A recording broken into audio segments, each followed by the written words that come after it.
Kung gusto mong mapansin, kailangan mong gumawa ng eksena. And apparently, sila ang nagkakaroon ng eksena. Kaya sila tinitira ng kakampings ngayon, ng mga taga-Masid lang. Kasi hindi makagawa ng eksena yung mga kakampings dahil taga-Masid lang sila. Ayaw manindigan. Gusto lang magmasid. Kaya ngayon, lahat ng mga naninindigan, ano bang ginagawa ng mga lookout tuwing masasakote na ang nangyayari kawalangyaan sa loob? Di ba dinidistract nila? Di ba ang lookout, ang trabaho niya ay mang-distract? So ginagawa lamang ng mga kakampings ang kanilang trabaho. Ang mang-distract. True. Bilang lookout ni BBM. So yun lamang po, maraming salamat. At ano ba yung tatanungin ko pa naman kay Professor Sas tungkol kay Nika Gadi? O ano tungkol kay Nika Gadi bago tayo magsarado ng parlor? Ano yan kay Nika Gadi? Yan ba yung lagi na lang DDS, Sara, Kinembilo. Let's talk about system. It's not unless, kasi giant leap to eh. Nasasabihin mo na kaya nawawala ng kuryente ang mga Pilipino dahil kay Levice. Bakla mo naloko yung mga Pilipino. Bakit? Isang Meralco ako nagbabayad.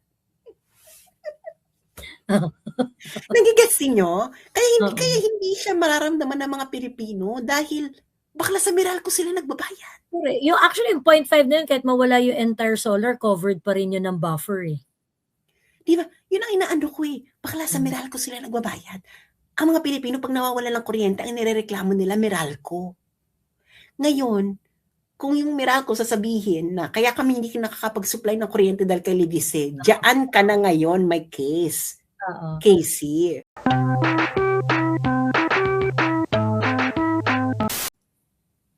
Hindi gano'n. Hindi siya yung parang hinahand out ng government na contract. Hindi. Kasi the contract is going to be between the distribution company and the generation power plant. The distribution utility and the contract between the distribution utility and the generation plant are always approved by the regulator. Pero they are free to to negotiate among themselves. Ganon. So yung ewan ko, hindi kasi yung the way Karen Davila spoke about it na parang hindi, but it is the government who gave away these contracts kineme. Ang kadil mo diyan distributor. Yung distributor ano yun, ang tawag dito, for example, Meralco. Meralco yung ka-agreement mo. Private rin yun eh.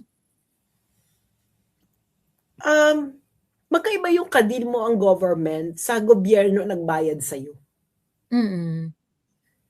Actually, malabo eh. Kasi, kailangan yung ganyan. Kung magpe-presenta ka, Casey, kino-compare mo sa flood control, dapat apples to apples, oranges to oranges. Ano ibig sabihin yan, Casey? Dapat pag sinabi mo na katulad ito ng DPWH contract, you would show that it is really like DPWH contract that has an allocation from the GA. Oo. Yan ang apples to apples. Apples to apples, flood control project at saka irrigation projects. Yan ang apples to apples. Okay? Ngayon, ano yung orange to orange naman ditong comparison, Casey? Ang orange to orange dito naman is yung kung yung contractor ng flood control ay naging ghost project. Okay? Can you compare it sa isang business venture na hindi nagmaterialize, na hindi mo naman binayaran? So, ibig sabihin, magkaiba na siya. Kasi, hindi naman ito komplikadong usapin eh. Magkaiba yung Joey. Babayaran kita, magtayo ka ng sari-sari store. Magkaiba yun. Or, Kapitan Joey, hingi ako ng business permit, magtatayo ako ng sari-sari store. Bakla, nakita niyo yung diferensya? Kung ako, humingi ako ng business permit, hindi ako nagtayo ng sari-sari store, is there love lost to the government that gave the permit? Ngayon, yung kaliwa naman na babayaran ako ni Joey para magtayo ng sari-sari store at hindi ako nagtayo ng sari-sari store kahit binayaran ako para magtayo ng sari-sari store. Saang sitwasyon dapat magalit sa akin si Joey? Oo. Bakit malamang dun sa binayaran mo para magtayo ng sari-sari store tapos hindi lang tayo ng sari-sari store? Dahil yun ang talagang maliwanag na onsehan. Pero yung humingi ako ng permit para magtayo ng sari-sari store at hindi ako nakapagtayo ng sari-sari store, bakla, walang love loss. Ang mangyayari lang, pag magre-request ka uli ng permit para magtayo ng sari-sari store, may hirapan ka na kasi bakit kung humingi ng permit, hindi ka nagtatayo ng sari-sari store? Yun lang yun. Pero yung, kaya this expose, as I understand it from Joey, hindi ko siya napanood, is an expose na hinog sa pilit.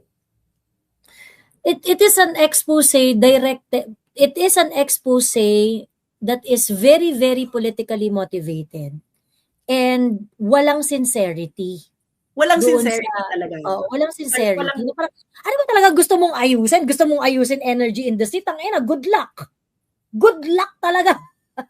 Hindi kasi siya klaro kung ano yung naging kasalanan at ano yung kasalanan. Is it even against di ba yung wala na silang maipakitang there's nothing I really don't see what is wrong in what happened in the Leviste case. Kasi wala kang binayaran Bakit ka nagagalit? Di ba? Bakit ako magagalit? Actually, yun yung gusto kong maklaro. Ano yung kasi yun yung claim nila na parang nakakuha na raw siya ng kontrata, bayad na daw siya, and yet hindi niya na-deliver yung kuryenteng pinangako niya. Bayad niyo. Yun nga yung gusto kong malaman kasi parang hindi porket nakakuha ka ng allotment, kasi ina-allot kasi yung kuryente sa so, energy. Hindi ka binayaran. Binigyan ka ng permit. Oo, binigyan ka ng at eto pa usually, actually, ang generation company at ang distribution company, ang arrangement niyan pagdating sa supply ay cash basis. Ano ibig sabihin nun? Ibig sabihin nun, di ba, kunwari si Meralco, si Meralco, babayaran niya, di ba ang bill mo sa kuryente is, let's say, pumapatak ng every 10th of the month. Okay, every 10th of the month. So, ang distributor, Meralco? Meralco, oo. So, ang generator, si Leviste? Generator si Leviste. Okay. So, tapos si Casey, ang sinasabi niya, walang na-deliver ang Leviste sa Meralco. Oo. Okay, bakit siya nagagalit? Hindi, bakit siya ang nagagalit, hindi Meralco? Ayun nga. To be honest, so this is a contract between Meralco and Leviste. So, if there is an issue, the first person, company that would raise the issue is the one Meralco. May contract. Oo. Si Meralco nga binili yung negosyo ni Leviste. So ano nga yung anong role ni Casey Halili at ng taong bayan? Unang-una taong bayan. Anong role ng taong bayan sa contract ng Meralco at ni Leviste?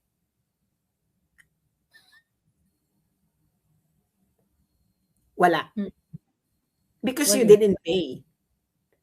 If you did, di ba sabi nga ni RuPaul, if they're not paying your light bill, pay them no mind. So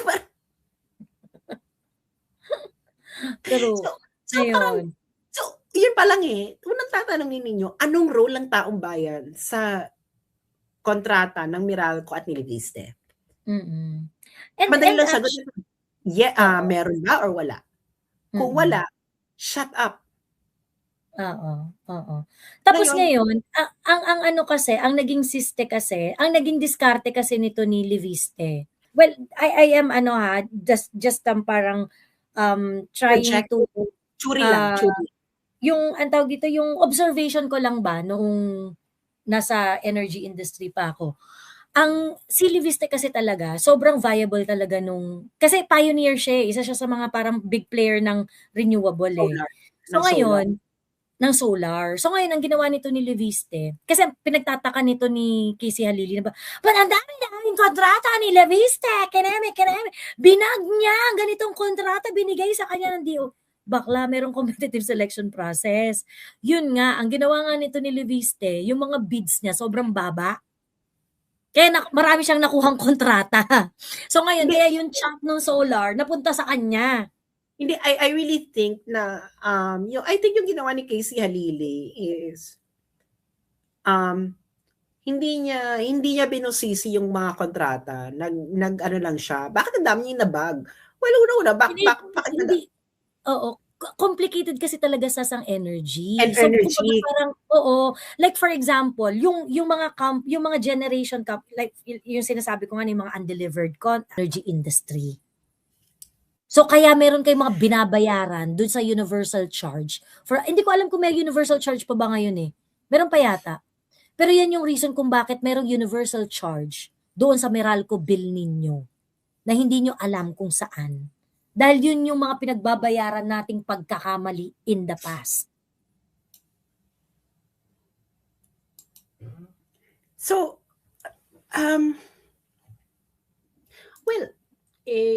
ganyan naman ang gustong topak ni Casey Halili. So be it, no? Na ang motto naman ng PGMN is radical free speech. Okay, radical free speech. And then, expect radical retaliation. Ayun din, ayun ang if you like radical free speech, you should also kasi the maganda yan, radical free speech, pero dapat radical ka din sa pagtanggap ng criticism. Ibig sabihin, you should also be open. Kasi hindi ka po pwede, you want freedom without the consequence. Hindi pwede yun. Hindi po pwede yun. So, ang nun is, kaya nga I really doubt that Casey Halili is makakasabay sa discussion about energy if it's a round table. I don't think that she has any input to the discussion at all. Unless bigyan mo siya ng script. So, ayun ang Sas, pero mag-explain daw si Leandro Leviste. Putang ina, 0.5% mag-explain siya sa'yo. Bakit? I don't think Leandro Leviste has to explain anything because you haven't proven any point. Ano na to? Parang, why are you going to badger someone when you don't have a strong point? Bakla, extraordinary claim requires extraordinary evidence. If your evidence is not extraordinary, bakla, the other person can just choose to ignore it without any peril. Halimbawa, kaya itong sa expose ni Casey Halili, bakla, sino nang mapapaniwala nyo dyan? Yung mga tanga. Walang alam sa energy. So, no love lost. Totoo. Kasi, kita mo, sino nag-pick up lang niyang issue na yan? O di mga kakampings at yung mga chuwariwap na mga involved sa allocables. But other than that, they cannot explain what energy is. So, ibig sabihin, the influencing is not going to be influential because it's going to be dead on the track dahil maraming taong may alam sa energy. True. Kawawa naman mga Pilipinong walang kuryente. Pero I think, to be fair to PGMN, I think they don't have editorial, they don't exercise editorial control to their anchors. Parang all anchors can say whatever they want. So the responsibility then, ewan ko lang PGMN, no, if this is your kind of thinking. Pero what I'm thinking is the responsibility. So you give a platform for radical free speech. So the responsibility then lies on your anchor kasi you don't exercise editorial control on their content. Parang ganyan. So, ngayon, si Casey ngayon, kaya nga, I don't think that Franco Mabanta has to make any statement because sabihin lang niya na they don't exercise editorial control. They only offer a platform for free speech and then that's it. So, I think that the statement doesn't need to be made. The only statement that needed to be made is to say that we are only a platform for freedom of speech, radical freedom of speech, and That's then bahala na yung anchor on how to defend that they're going to defend themselves. Kaya ang bottom line dito, I think, is si Casey Halili, okay, so nagbitaw ka ng salita and then now people are questioning actually not your intention at all, but actually how knowledgeable are you about the subject in the first place?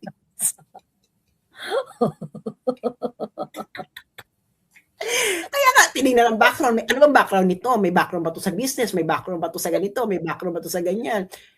Lahat yung X ka. So, ano ngayon yung hindi mo rin masabi na pinag-aralan mo to because your content doesn't show that you actually studied the system at all. So, the blame is on you. Kasi naman yung PGMA naman siguro, wala naman siguro silang editor on energy issue. Kasi di ba, they're not a full-fledged they're not a full-fledged media. They're only a platform. They present themselves as a platform to be fair to the PGMA people. You're only a platform. You don't present yourself as an alternative media company that actually has competent editors on various issues because they're knowledgeable on the issue.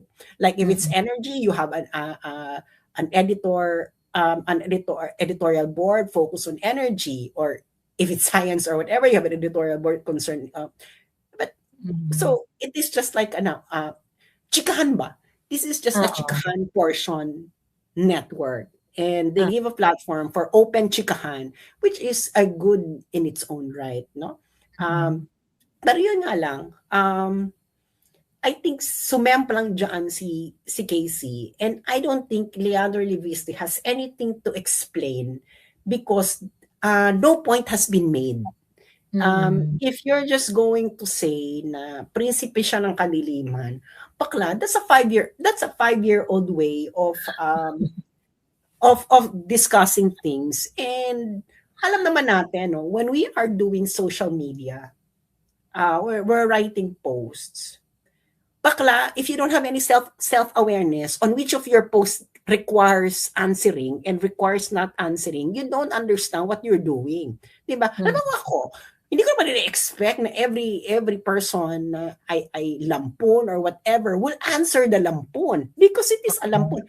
But if I make an expose with documentation and etc., and you're not answering, then that's your suspicion on your part. Di ba? So dapat alam mo rin kung what requires answering and not answering. Ngayon, kasi parang kay Casey Halili, no, it looks like a caricature of the issue. I don't think yung ano talaga, may nilalaban talaga na narrative. Kasi parang kinumpare niya yung flood control issue doon sa energy eh. Na parang why? You want to rub off the controversy in the flood control to Leviste? Hindi nga siya magra-rub off eh. Kasi nga, unang-una, hindi naranasan ng Pilipinos na mawalan ng kuryente dahil kay Leviste. It's not unless kasi giant leap to eh. Nasasabihin mo na kaya nawawalan ng kuryente ang mga Pilipino dahil kay Leviste. Bakla mo naloko yung mga Pilipino. Bakit? Isa Meralco kung nagbabayad. Nagigets niyo? Kaya hindi siya mararamdaman ng mga Pilipino dahil bakla sa Meralco sila nagbabayad. Yung actually, yung 0.5 na yun, kahit mawala yung entire solar, covered pa rin yun ng buffer eh. Di ba? Yun ang inaano ko eh. Bakla sa Meralco sila nagbabayad. Ang mga Pilipino, pag nawawala ng kuryente, ang nirereklamo nila, Meralco. Ngayon, kung yung Meralco sasabihin na, kaya kami hindi nakakapag-supply ng kuryente dahil kay Leviste, diyan ka na ngayon, may case. Casey. Ito, Sas, yung tingin ko kung bakit naggawa ng statement si Franco. Kasi ito yung sinasabi nila during the time that they were heavily promoting the content of Casey Halili. Our fact-checking department has triple-checked the documents and everything is valid. PGMN will begin exposing everything in detail tomorrow. Triple-check the documents. Anong documents yung triple? Meron kayong document na meron siyang kontrata. But that is not the point of the expose. The point of the expose is silibiste ang dahilan kung bakit may kadiliman. That's your conclusion. Your conclusion is silibiste ang dahilan kung bakit may kadiliman. You only have one premise. Your only premise is meron siyang kontrata. Hindi pa nga kontrata sa gobyerno kontrata with Meralco ba? Actually, ang alam ko marami siyang depende kasi if I remember it correctly, meron silang solar farm sa Negros. Tapos mga electric cooperative yung ibang kakontrata niya doon. Yun yung yun ang kailangan, meron kayong expose na yung mga kakontrata niya ay hindi siya nag-deliver doon sa mga kakontrata niya. Hindi yun lang sabihin na meron siya ganito, meron. So, ibig sabihin, wala kayo na-prove. Magkaiba yung checking the documents because you can always check the veracity of any document. But the point is, in any argument, the premise must be connected to the conclusion. The validity of the premise connection to the conclusion. Your conclusion is silibiste. Una-una yung conclusion is flood control project is the same as the energy project. No, it's not the same. So, hindi nyo finact-check yan. Simple fact-checking, tinanong nyo lang sana na magkapareho ba to? Kung hindi, mali yung analogy mo dito, bakla, di ba? Pwede mo naman sabihin mali yung analogy mo dito, bakla. So that's now factual inaccuracy, number one. Number two is the connection of the premise to the conclusion. Your premise is may ganito siyang kontrata, tapos kaya siya naging hari ng kadiliman. Bakla, does the premise support the conclusion? Well, obviously not. So, hindi na sana nag-release ang PGMN and we check the documents, etc., etc. No, bakla, you didn't. You only check na, may dokumento may dokumento nag-exist. But that is not the point of the expose that there is a document that exists. The point of the expose is that these documents will prove na si Leandro ay hari ng kadiliman, prinsipe ng kadiliman. Ayun. Not unless kung pero even in that situation kasi hindi mo pa rin hindi pa rin yun public fund Baka they may argue na because they receive fit subsidy already kaya ganon. Kaya parang they tried to connect one and one because of the fit subsidy. Pero yung feed subsidy na yan, it's not coming from the taxes. It is also coming from the consumer. Ganon. Hindi rin siya Hindi nga. Dapat kasi, humanap kasi kayo ng mga nagre-reklamo na kaya sila nawalan ng kuryente dahil kay Leviste.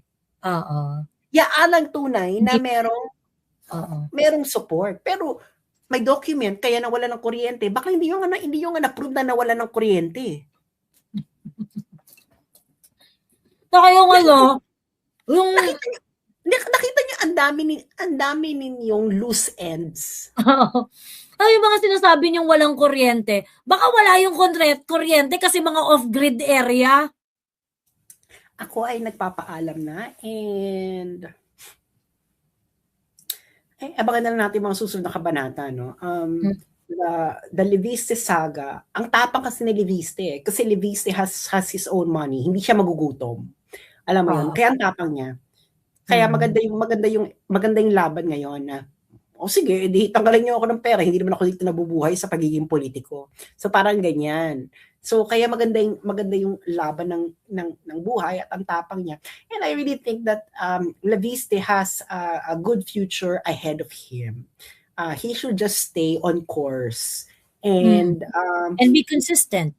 And yun lang, be consistent, no? And syempre hindi na natin maalis yung there is a politics involved here that he has to show this kasi nga last term na rin ng nanay niya and he's qualified to run for senator in 2028. But of course that is already incidental to issue, but if he's going to be consistent even though that there is that incidental issue, then I think that he's going to have a future ahead of him. Lahat naman ng politiko kailangan gumawa ng eksena para mapansin. So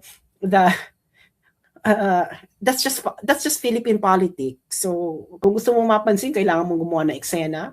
And apparently, silang nagkakaroon ng eksena. Kaya sila tinitira ng kakampings ngayon, ng mga taga-Masid lang. Kasi hindi makagawa ng eksena yung mga kakampings dahil taga-Masid lang sila. Ayaw manindigan. Gusto lang magmasid. Kaya ngayon, lahat ng mga naninindigan, ano bang ginagawa ng mga lookout tuwing masasakote na ang nangyayari kawalangyaan sa loob? Di ba dinidistract nila? Di ba ang lookout, ang trabaho niya ay mang-distract? So ginagawa lamang ng mga kakampings ang kanilang trabaho. Ang mang-distract. True. Bilang lookout ni BBM. So yun lamang po. Maraming salamat. At ano ba yung tatanungin ko pa naman kay Professor Sas tungkol kay Nika Gadi? O ano tungkol kay Nika Gadi bago tayo magsarado ng parlor?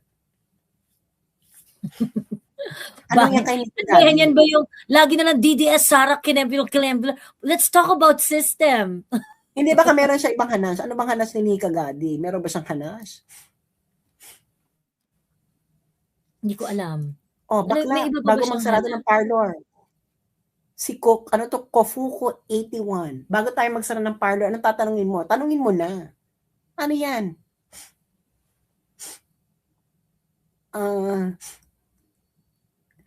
Actually, hinintay ko to what timing. Ano yung kay Nika Gadi? What's about her? Ayan ba yung system? O sige, bago magsara ng parlor. Alam mo,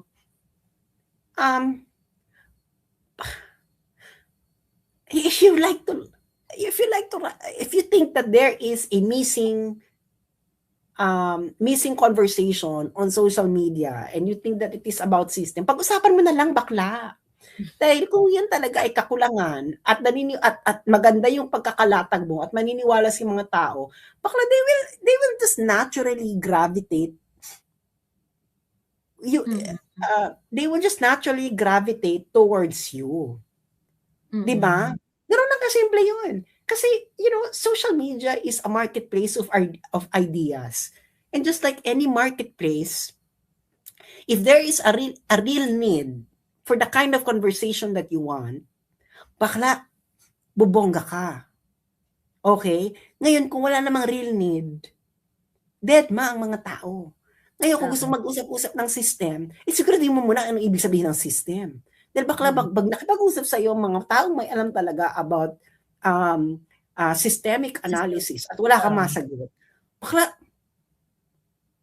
hanash ka na ng hanash. So, ang payo ko na lang is, pag-usapan mo, gawin mo yung beat ng social media page mo, diyan ka mag-focus, hanggang mga tao We'll go to you to listen to whatever you have to say. Oh, and then other people will be yung mga taong kasi it's a marketplace of idea. If your idea is relevant, people will actually gravitate towards you. Ako nga nag-uusap ako ng foreign policy na international relations na wala namang pakialam ang mga Pilipino noong mga panahon na yon. And I don't care. I just keep talking about that hanggang people just listen to me hanggang nalagay na ako sa CIA target list because dapat ganun, bakla. No? ang gusto mong pag-usapan, wala lang, alam mo ang social media, no? This is a trial and error because like a marketplace, you don't really know whether your ideas ay magiging patok or hindi. And the only way to find out is to actually do it.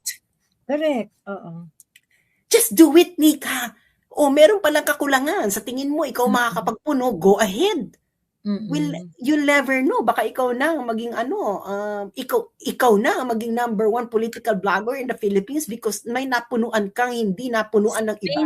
Oo. Ngayon, meron kang finil na void. Yeah. Diba? Ngayon, yung may mga topak na ayaw, di ba yung mga topak ng iba na hindi nila pinag-uusapan yung gusto mong pag-usapan, they will naturally fade away in order for you to shine brighter. But the only way to find out that will happen is for you to actually do what you want to do that you think other people are not doing. So instead of ranting bakla, just do it.